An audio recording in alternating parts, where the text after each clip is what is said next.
지난 한 해 예수님과 동행하시면서 받으실 복을 다 받으셨습니까? 아멘. 만약 예수님과 동행하는 삶에 조금 부족함이 있었더라면 올 한 해에는 반드시 예수님을 다시 영접하고 만나시고 또 함께 하시는, 동행하시는 그 복이 넘치시기를 바랍니다. 오늘 성경 말씀이 우리에게 던지는 질문은 이것입니다. 우리는 어떻게 부활하신 예수님을 만날 수 있느냐? 우리는 어떻게 하나님을 만나느냐? 이것이 우리 오늘 주시는 말씀의 물음입니다.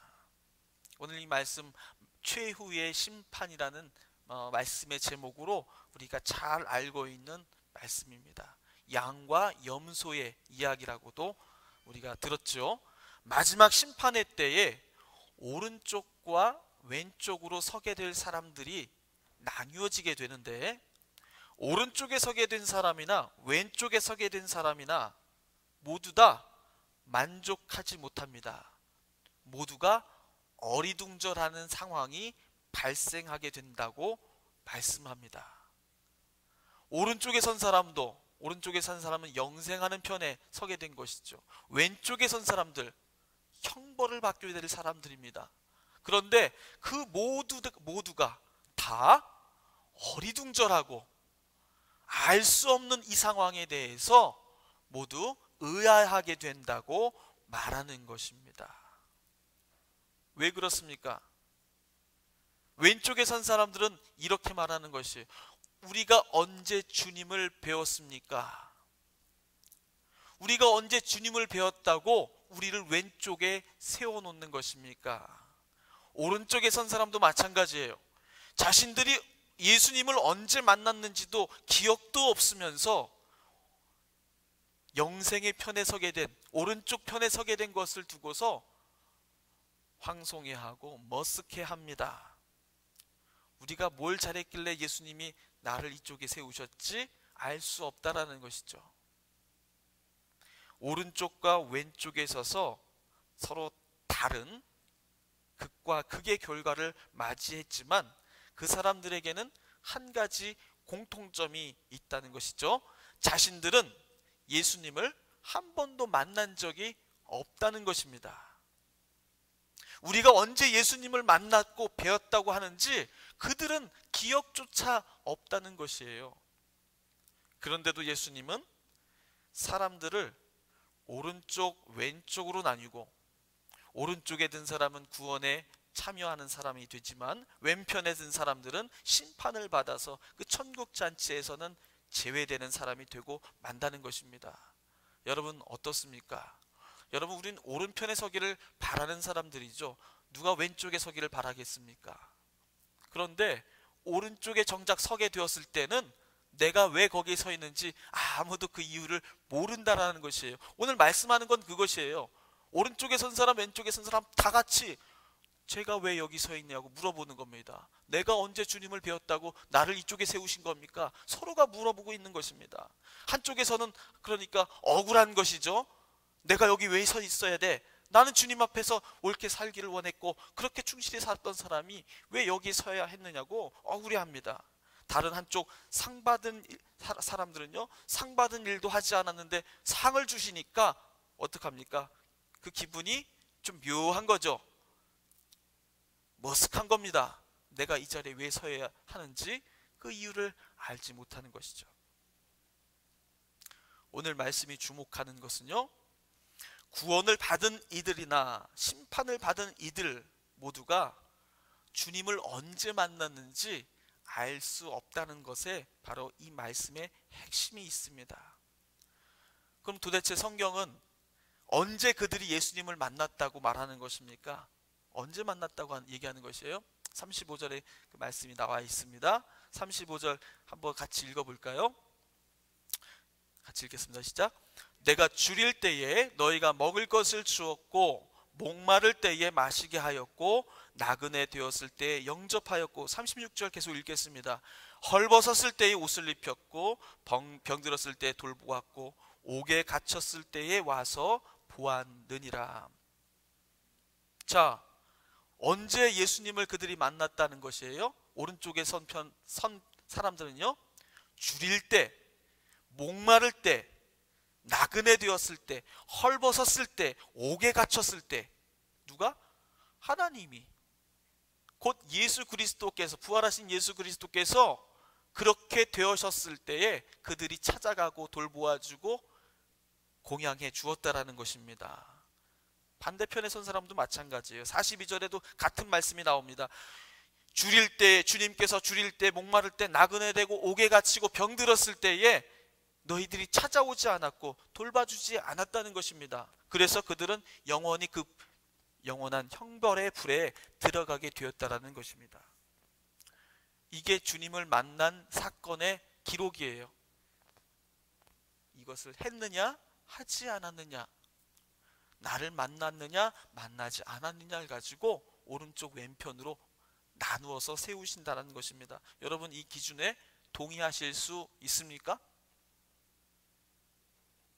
심판과 구원의 기준이 이렇다면 우리는 과연 오른쪽에 설 수 있는 사람들일까? 목마른 자로, 나그네로, 옥에 갇힌 자로, 병에 든 자로 주님께서 언제고 우리에게 나타나시겠다고 예고라도 하신 적이 있으셨습니까? 없는 기준을 갑자기 들고 나오셔서 그것 가지고 우리를 심판하시겠다고 하신다면 여러분, 쉽게 인정하시겠어요? 이 사람들처럼 제가 언제 주님을 만났다고 그러십니까? 라고 항변하시지 않겠습니까? 언제 우리가 주께서 줄이신 것이나 목마르신 것이나 나그네 되고 옥에 갇히신 것을 보고 우리가 외면했습니까? 제가 언제 그랬다고요? 라고 말하지 않겠냐고요. 다 그럴 수밖에 없다는 것입니다. 그것은 오른쪽이나 왼쪽이나 다 같은 사정이라는 것이에요. 답답한 심정을 토로하는 것이죠. 구원받더라도 왜 구원받았는지는 알고나 구원받아야 될 거 아니겠습니까? 그들은 아무것도 알지 못했다는 것입니다. 그래서 구원받은 한쪽에서는 머쓱하고 심판받는 한쪽에서는 억울한 것이죠. 우리는 이 최후 심판의 이 기준을 우리는 어떻게 읽어야 하고 받아들여야 하겠습니까? 이 말씀을 우리는 이렇게 읽기가 매우 쉽습니다. 하나님은 우리에게 그렇게 작은 자의 모습으로, 낮은 자의 모습으로 오기 때문에 나는 오늘부터 작은 자들, 낮은 사람들을 하나님 대하듯 섬겨야 되겠구나. 그렇게 생각하기 쉽습니다. 그건 무슨 말입니까? 구제 열심히 하고 어려운 사람 열심히 도와주는 일에 최선을 다해야겠구나. 그것이 하나님을 만나는 길이구나. 선을 행하야겠구나. 내가 좋은 일을 많이 베풀어야겠구나. 그것이 하나님을 만나는 길이겠구나라고 오해할 수 있다는 것이죠. 여러분, 그것이 이 말씀이 주시고자 하는 핵심 메시지라면요, 여러분, 이 성경책은 뭡니까? 그냥 도덕 교과서에 지나지 않을 것입니다. 그건 우리가 다 알고 있는 이야기예요. 세상 사람들이 다 하고자 하는 일이고요, 세상 윤리가 가르치는 가장 중요한 내용이기도 합니다. 성경이 단지 그것을 반복하는 것이라면 우리가 예수님을 믿고 구원받는다는 그 뜻은 아무런 차이가 없게 되는 것이죠. 오늘 말씀은 그런 말씀이 아닙니다. 오늘 말씀이 우리에게 하시고자 하는 가장 중요한 뜻은 지극히 보잘것없는 이들을 돌보라는 그런 명령이 아닙니다. 그것은 두 번째에서나 나올 수 있는 메시지일 뿐이죠. 오늘 말씀은요, 구원이나 심판이나 그것은 모두 우리들 모두에게는요 낯선 것이다, 전혀 예상치 못한 결과라는 것을 말해주고자 하는 것입니다. 구원과 심판은 우리가 예상할 수 있고 우리가 기준의 목록을 가지고 그것대로 행하면 그 결과대로 이루어지는 결과가 아니라는 사실이에요. 유대인들에게 하나님을 만나는 곳은 어디였습니까? 우리가 그 시대로 다시 한번 돌아가 볼게요. 그 사람들은 어디서 하나님을 만났을까요? 성전입니다. 그들은 어디서 하나님의 말씀을 듣습니까? 제사를 통해서 듣습니다. 율법을 통해서 듣습니다. 모두가 이 사실에 대해서 부정할 수 없었습니다. 그래서 세상은요, 두 가지 장소로 나뉩니다. 거룩한 장소와 부정한 장소로 나뉘어집니다. 우리가 구약 성경의 율법을 읽어보면요, 레위기나 신명기, 민수기에 나와는 많은 율법의 내용들 보시면요, 거기에는 죄를 지으면 즉각 죄를 속죄해야 되는 그런 엄격한 율법들로 가득 차여 있어요. 한시도 자신의 몸이 더러워질 수 없도록 하나님은 강력한 율법으로 그들을 다스리고 계셨습니다. 그래서 거룩한 장소가 있고 부정한 장소가 있고 거기에 가지 말아야 되고 가야 될 곳이 정해져 있습니다. 그러다 보니까 거룩한 곳에 사는 사람과 부정한 곳에 사는 사람들로 자연이 나뉘어지게 되는 것이죠. 그래서 이미 사는 곳이 어디냐에 따라서 그 사람이 거룩한 사람인지 부정한 사람인지가 이미 결정이 나 있게 됩니다. 그들의 눈에는요, 구원받은 사람과 심판받을 사람이 이미 눈에 보이는 것이에요. 이미 정해져 있기 때문입니다. 그것을 구별하는 것은요, 전혀 어렵지 않습니다. 율법에 아주 잘 나와 있습니다. 이것은 상식에 속하는 문제입니다. 이 사실에 누구도 감히 토를 달지 않습니다. 오랫동안 내려온 법이기 때문입니다. 그런데 오늘 성경은 전혀 다른 말씀을 하고 계십니다. 하나님을 만나는 곳은 성전의 지성소만이 아니라 가장 더럽고 추한 곳이고 죄악이 난무하고 터부시 되었던 그곳이라고 여겨졌던 곳, 병든 곳, 죄가 난무하고 성결하지 못한 곳이라고 비난받았던 그 감옥과 같은 그런 곳, 병든 사람, 옥에 갇힌 사람을 만났을 때 너희 몸은 더러워지고 너희는 부정한 자가 된다고 율법은 말했지만 하나님은 그곳에도 계셨다라는 것이에요. 하나님은 거기서도 너희들을 만나 주신다는 것입니다. 하나님은 너희들이 예상하고 머릿속에 상상하는 것처럼 그렇게 틀에 박힌 곳에만 계신 분이 아니라는 것을 말하고 계십니다. 하나님을 영접할 때는 성전에서 값비싼 제물을 태워 향을 드리는 그 거룩한 순간이어야 합니다. 번제를 드리잖아요. 제물을 태워가지고 연기를 피웁니다. 그 연기가 하늘에 올라가면 하나님이 좋아하신다고 믿었어요. 그것이 하나님의 분노를 누그러뜨린다고 믿었습니다. 하나님을 기쁘게 한다고 믿었어요. 이것이 유대인들이 알고 있는 진실입니다. 하나님을 영접하고 하나님을 모시는 방법입니다. 그런데 오늘 성경 말씀은 다르게 말씀하고 계십니다. 제물을 하나님께 드릴 때뿐만이 아니라 헐벗고 배고프고 부정한 사람이라고 비난받는 자들을 그들에게도 공양할 때에, 그들에게도 제물과 같은 음식을 제공하고 그들에게 공양을 할 때에도 그 자리에도 하나님은 기뻐하시고 그 자리에 임하신다라는 것입니다. 그것을 하나님도 함께 받으신다는 것이에요. 곧 그것이 하나님 주님 자신에게 드리는 것과 같다라는 것입니다. 그러니 하나님을 영접하고 만나는 것은 성전과 제사 안에서만 이루어지는 것이 아니라 우리가 흔히 알고 있는 금기, 부정, 죄가 난무한 곳이라고 정죄받는 그 자리에도 우리가 가기 꺼려해지고 우리가 쳐다보지도 않으려고 하는 그 부정한 곳에도 하나님은 거기에 계시다라는 것이, 하나님은 거기에서도 그 모든 것을 받기를 원하셨다라는 것입니다. 도대체 무슨 말씀입니까? 하나님은 우리가 정해놓은 그 울타리 안에 계신 분이 아니라는 말씀입니다. 하나님을 만나는 것은 종교의 의식과 형식 안에 결코 구속되어 있지 않다는 것입니다. 성전에도 하나님은 계십니다. 하지만 성전에만 계신 것은 아니라는 것입니다. 율법이 하나님의 말씀이지만 율법만이 하나님의 말씀이어야만 한다는 법은 없다는 것입니다. 그렇게 성전과 율법, 거룩과 세속 이렇게 구분해 놓고 하나님은 이쪽에 안 계시고 하나님은 이쪽에만 계셔야 한다고 믿는 것은요, 그건 하나님의 거룩함, 전능함을 우리가 부정하는 것이라는 것.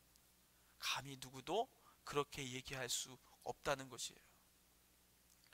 하나님을 만나는 것은 정해진 공식이 따로 있다는 것이 따로 있지 않다는 것입니다. 그 공식에 따라 살아가면 저절로 이루어지는 것이 구원이고, 구원과 심판도 그 공식에 따라 주어지는 그런 것이 결코 아니라는 것. 하나님을 만나고 대면하고 그분과 동행하는 것은 주어진 방법, 정해진 절차가 따로 있는 것이 아니라는 것입니다. 여러분, 이것을 우리가 깨닫지 못하면 마지막 심판의 때 제가 주님을 언제 뵈었습니까? 정말 저는 억울합니다. 여러분, 이런 말, 이런 탄식이 저절로 나오게 되어 있다는 것이에요. 우리 삶을 한번 돌아보겠습니다. 예배를 안전한 방법이라고 믿는 순간 그 예배가 하나님을 영접하는 장소가 아니라 나는 그것으로 신앙의 의무를 다했다라고 믿게 만드는 그런 신앙의 함정이 됩니다. 예배 열심히 나오시는 분들에 대해서 여러분 마음 사기를 떨어뜨리는 말씀이 되지 않기를 바랍니다. 열심히 주님 앞에 나와 빠짐없이 예배 드리는 것 대단히 중요한 일입니다. 신앙의 가장 기본입니다. 하지만 그것만으로는 부족하다는 것이에요. 그것으로 우리가 신앙의 의무를 다했고 하나님을 만나는 일에 내가 소홀하지 않았다고 말할 수 없다는 것입니다. 친절과 봉사를 내가 하나님께 의롭다함을 여김을 받는 구원의 길로 믿는 순간 내가 베푸는 친절과 섬김과 봉사는요, 그 순간 무섭게 하나님과의 관계를 단절시키는 시험거리가 된다는 것입니다. 친절과 봉사와 섬김 안에 하나님은 함께 하십니다. 하지만 그것이 나에게 하나님을 만나는 유일한 길이고 하나님과 만나는 유력한 통로가 된다고 믿는 순간에 여러분, 그건 나에게 시험이 되고 유혹이 된다는 것이에요. 우리가 오해하지 말아야 할 것이 있습니다. 우리를 구원하는 것은 종교가 아닙니다. 예수님이 그리고 사도 바울이 그토록 깨고자 했던 것, 넘고자 했던 것은 바로 이것입니다. 종교를 넘어서는 것이에요. 유대교라는 오래된 절대로 무너지지 않을 것 같은 아성과 같이 그렇게 버티고 있었던 유대의 종교라는 것을 넘어서 그 너머에 계신 하나님을 보게 하는 것, 그 하나님을 만나는 것이 우리 인생의, 우리 구원의 가장 중요한 열쇠라는 것을 예수님은 온몸으로 살아내신 겁니다. 사도 바울은 그것을 전하는 것이에요. 우리를 구원하는 것은 기독교가 아닙니다. 정답이라고 믿었던 신앙의 형식은 우리를 구원해 주지 않습니다. 하나님을 만나고 부활하신 예수님을 영접하는 것은 우리가 그어놓은 많은 수많은 선들이 있어요. 우리 삶에 각자마다 다 그 선이 다 있어요. 그 선이 다 다르게 생겼습니다. 신앙과 불신앙, 선과 악, 경건과 세속, 이것은 되고 저것은 안 되고 저것은 악하고 나쁜 것이야 라고 생각했던 우리의 주관적인 관념과 생각, 주장들에 의해서 그어진 모든 선들의 경계에 의해서 하나님을 가두어 놓는 것이에요. 하나님은 그 모든 것을 초월해 계시다고 입으로 말하면서 나는 하나님을 그렇게 가두어 놓고 신앙생활합니다. 나의 하나님, 이렇게 되셔야만 하는, 꼭 이런 분이어야만 하는 하나님을 만들어 놓고 그 하나님만이 진짜 하나님이라고 주장하는 것이죠. 하나님을 우상화시키는 것입니다. 성경은 예수님의 탄생으로부터 죽음까지 바로 이 모든 것을 넘어서서 그 너머에 계시는 하나님, 진정으로 초월해 계시고 전능하시며 우리의 주인 되시는 하나님을 선포하기에 주님 이 성경을 우리에게 주셨습니다. 그래서 메시아 예수 그리스도는 다윗의 혈통이자 베들레헴의 땅에서 유대인의 왕으로 나셔야 했다는 그 통념을 다 깨뜨리고요, 마리아에게서 성령으로 잉태하게 하셨어요. 그리고 베들레헴에 나시되 베들레헴의 마구간에서 나시게 하셨습니다. 우리의 구원자는요, 위풍당당하게 왕위에 오르실 분이라는 그 오래된 고정관념을 넘어서서 힘없이 약한 모습으로 십자가에 달려 돌아가셔야 했던 것이 바로 그 이유 때문이었습니다. 그래서 세상의 그 종교라는 고정된 관념 속에 묻혀 살아갔던 많은 유대인들, 그 사람들은 지금도 메시아를 기다리지 않습니까? 이미 오신 예수님을 몰라보는 것이에요. 메시아께서 세상에 오실 때도 또 돌아가실 때도 많은 이들이 예수님을 보았습니다. 많은 사람들이 예수님의 말씀을 들었습니다. 예수님을 겪어봤습니다. 그럼에도 불구하고 예수님을 외면하고 몰라봤습니다. 아니, 결코 그런 예수님은 나의 구세주가 될 수 없다고 밀어낸 것이죠. 자신의 상식과 기준에서 메시아를 기다렸기 때문입니다. 하나님은요, 부활하신 예수님은요, 우리 주님은 우리의 예상과 판단 속에서만 결코 제약된 채 계셔야 하는 분이 아니십니다. 자유하신 분이십니다. 거룩과 세속의 경계를 넘어서 계신 분이십니다. 세상과 교회의 경계에 머물러 계신 분이 아니십니다. 모든 것을 초월해 계신 분이십니다. 그러니 우리가 주님을 만나는 것은요, 겨우 예배를 하나 열심히 지키는 것만으로도 다 되는 것이 아니라 그것만으로는 절대적으로 부족하다는 것이에요. 예배 잘 드리는 것 대단히 중요합니다. 그런데 여기에 머무르지 말자는 것이에요. 예배 드리는 것도 중요하지만 예배 드리는 것에 우리의 신앙이 결코 머무르고 안주해서는 안 되는 것입니다. 하나님을 만나고 예수님을 만나는 것은 나의 통념과 습관과 고정된 생각을 무너뜨림으로써만 이루어지는 뜻밖의 사건, 놀라운 불현듯 주어지는 충격적인 사건과 같은 것이 되어야 하는 것입니다. 그래서 오늘 말씀, 이 양과 염소의 비유, 그리고 왼쪽과 오른쪽 편에 나누어 서게 되는 그 사람들의 운명들, 이것이 말하고자 하는 것은 바로 우리의 믿음의 일상을 새롭게 하라는 것이에요. 교회에 와서만 예수 잘 믿지 말고 6일 동안 우리의 일상 속에서 매일의 예수 그리스도를 만나라는 것입니다. 하나님과 아무런 상관도 없어 보이는 그 자리에서 돈을 벌고 사업을 하고 애를 키우고 사람들을 대하는 모든 자리에서, 바로 그 자리에서 그리스도의 길을 걸으라는 것입니다. 그 자리에서 예수님을 만나라는 것입니다. 그 자리는 예배당에 비하면 초라하고 보잘것없고 속된 자리이고 죄가 난무하는 자리처럼 보이지만, 부정한 자리처럼 보이지만, 그 자리가 하나님을 만나는 또 다른 좋은 자리가 된다는 것이에요. 가장 낮은 자, 가장 보잘것없는 사람을 만나는 그 자리가 하나님을 만나는 더 좋은 자리가 되고, 오히려 그것이 하나님이 우리에게 더욱 당신을 드러내 주시는 은혜의 자리가 될 수 있다는 것입니다. 올 한 해 진실로 우리가 예수님을 만나고자 하는가, 이런 간절한 바람이 있다면 여러분, 예배 잘 드리는 건요, 이제 두말할 나이가 없는 일이에요. 예배 잘 드리고 빠짐없이 나와서 하나님 앞에 우리가 정성을 다해서 주님 앞에 예배하는 것, 두말할 나이가 없는 기본적인 신앙의 가장 기초입니다. 하지만 여기에 안주하지 말고요, 여러분, 하나님과 무관하다고 믿어왔던 그 우리 삶의 수많은 자리, 겨우 우리는 일주일에 1시간 이 자리에 와서 예배하는 것이 겨우 1시간. 그럼 나머지 시간은 다 어디 있습니까? 그 시간은 다 어디에서 우리는 보내지는 것입니까? 그 시간이 더 중요한 게 아니겠어요? 그 시간 하나님을 만나는 게 더 중요한 거 아닙니까? 그 시간에서 만나지 않았다면, 그 시간을 하나님 앞에서 보내지 않았다면 여러분 결코 이 자리에 올 수가 없는 것이에요. 결코 주님 앞에 예배 드릴 수가 없는 것입니다.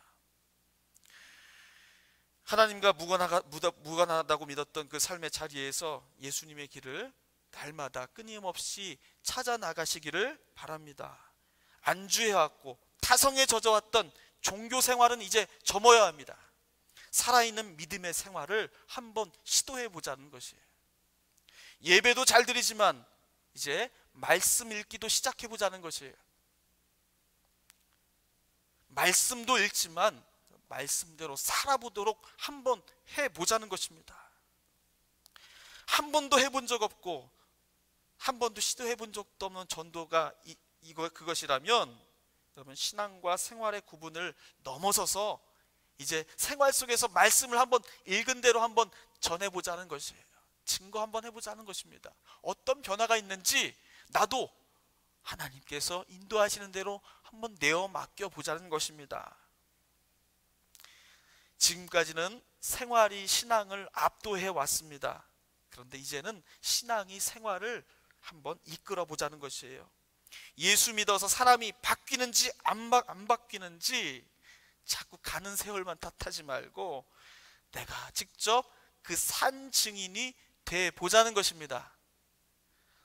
사람 보려고 오는 곳이 교회가 아니라 하나님 만나고 기쁨 충만히 누리는 곳이 교회가 되는 곳으로 한번 만들어 보자는 것이에요.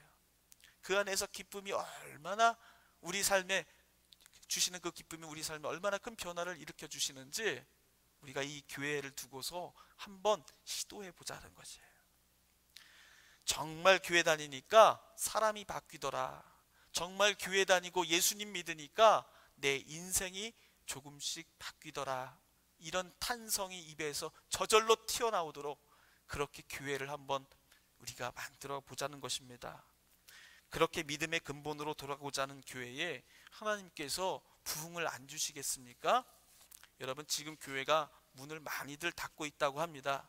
왜 그런 줄 아세요? 그렇게 말하시는 분들이 있습니다. 요즘 사람들은 아는 게 많아서 하나님을 거부한다고 그렇게 말합니다. 진단을 그렇게 내리죠. 그런데 그렇지 않습니다. 아는 게 많다고 인생의 문제가 해결되는 것은 아닙니다. 옛날 사람이나 요즘 사람이나 생명과 구원의 문제는 똑같습니다. 그것은 인간의 지식으로 해결될 수 없는 것 우리가 너무나도 잘 알고 있습니다. 그런데도 교회를 떠나고 찾아오지 않는 이유가 무엇입니까? 교회 같은 교회가 없어서입니다. 사람이 세운 교회만 많아지고 정작 하나님이 세우신 교회는 없기 때문입니다. 다시 말해서 교회가 종교화되었기 때문입니다. 교회 안에 예수님의 참 진리는 없고 온통 교회 살찌우는 얘기들만 난무하고 그것에만 관심 가진다면요, 사람들은 다 알지요. 그때 비로소 사람들은 아는 것이, 배운 사람들은 아는 것이에요. 지식이 많은 사람은 그때 분별할 수 있어요. 아, 저거는 종교구나, 저거는 하나님 믿는 곳이구나, 분별할 수 있게 되는 것입니다. 예수님 팔아서 교회 좋은 일 시키는 일에 사람들은 더 이상 동요하지 않습니다. 자연스러운 현상입니다. 교회가 회개하고 각성해야 합니다. 교회가 무슨 프로그램 하는 데인 줄 알고, 교회가 무슨 선교 사업하는 단체인 줄 알고, 교회가 무슨 사람들이 모여서 만드는 친목 종교단체인 줄 알기 때문에, 그래서 설령 사람들이 교인이 늘고 교회가 많아져서 그 교회가 부흥한 것처럼 보인다 할지라도요, 세상은 결코 그 교회로 인해서 좋아지지 않습니다. 세상은 그것으로 인해서 더욱 밝아지지는 않습니다. 오히려 혼탁해지고 있습니다. 여러분 간절히 바라야 될 올 한 해 목표를 오늘 말씀드리는 것입니다. 진짜 하나님을 만나고 부활하신 예수님을 만난 성도들로 가득 찬 그 예배 공동체, 그것 하나만을 향해서 올 한 해 나가보자는 것이, 다른 것 다 제하고 조금 부수적인 것들은 다 내려놓고 다 잘라내고 오직 요 하나의 초점만 가지고 살아보자는 것이에요. 그래서 내가 어떻게 되는지, 내 안에 하나님이 어떤 변화를 주시는지 내가 체험해보자는 것입니다.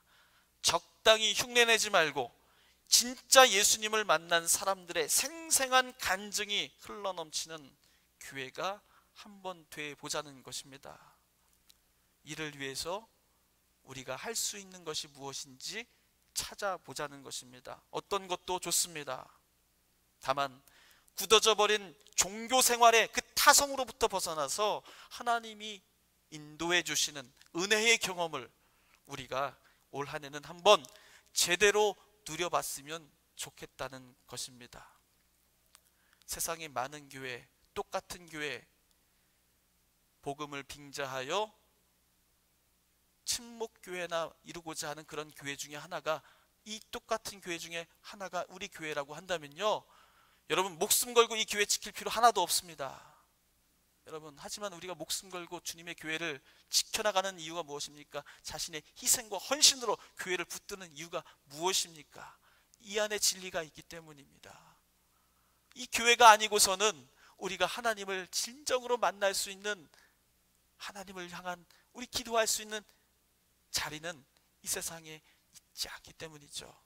믿음의 공동체 함께 모여서 기도하고 함께 협력하고 서로 용기 불어넣어주고, 서로 힘들지만 혼자 해서는 잘 어렵지만은 함께 나아가니 되더라 하는 그 기쁨을 우리가 함께 누리는 그곳이 이 교회이기 때문에 그렇죠.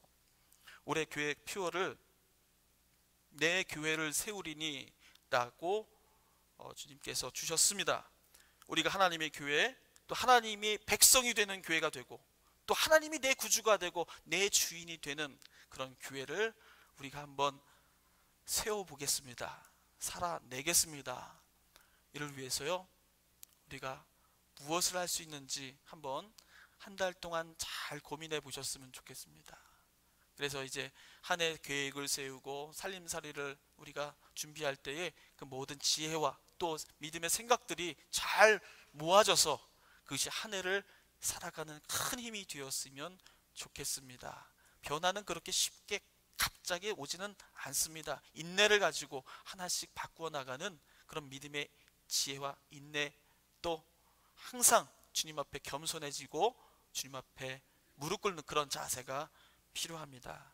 이런 믿음의 목표를 우리가 함께 가지고, 개인적인 목표 다 가지고 계시죠. 하지만 우리 공동체의 목표는 분명히 해야 합니다. 그것이 표가 되어야 합니다. 이걸 향해서 올 한 해 믿음으로 꾸준하게 흔들리지 말고, 동요하지 말고, 요동치지 말고 믿음의 자리를 잘 지켜나가시기를 주님의 이름으로 간절히 축원합니다.